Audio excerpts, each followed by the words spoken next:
तुमचे जर मुलं स्कूलमध्ये जाताना खूप जास्त नखरे करत असतील ना आणि खूप तुम्हाला त्रास देत असतील ना, तर त्यांना अंशचा व्हिडिओ दाखवा. अंश किती आवडीने उठतो स्कूलमध्ये जायला आणि किती आवडीने आवरतो.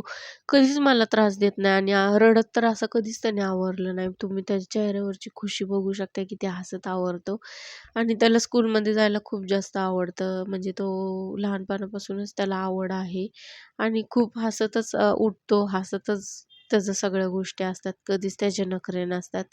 एखाद्या वेळेस त्याला कधीतरी अशी इच्छा नाही होत जायची, पण त्रास नाही देत तो मला कधीच. म्हणजे मी त्याला एक आवाज दिला ना, "अंश उठ चल स्कूलमध्ये जायचंय," की लगेच तट्टकनी उठून बसला म्हणजे आणि तयार व्हायला पण तो कधीच नखरे करत नाही.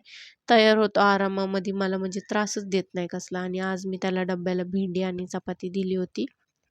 कारण की त्याला गोळ्या वगैरे आहेत म्हणून मी त्याला चांगलंच देते जेवण हे तर तुम्हाला माहितीच आहे. आणि मग नंतरनं मी त्याला स्कूलमध्ये सोडवायला वगैरे गेले आणि त्याला घ्यायला तर त्याचे पप्पा जातात. 2-3 दिवस नव्हते गेले, मीच गेले होते आणायला. पण आज गेले होते मग ते आणायला. तर असा होता अंश स्कूलचा blog. Thank so much for watching. Bye.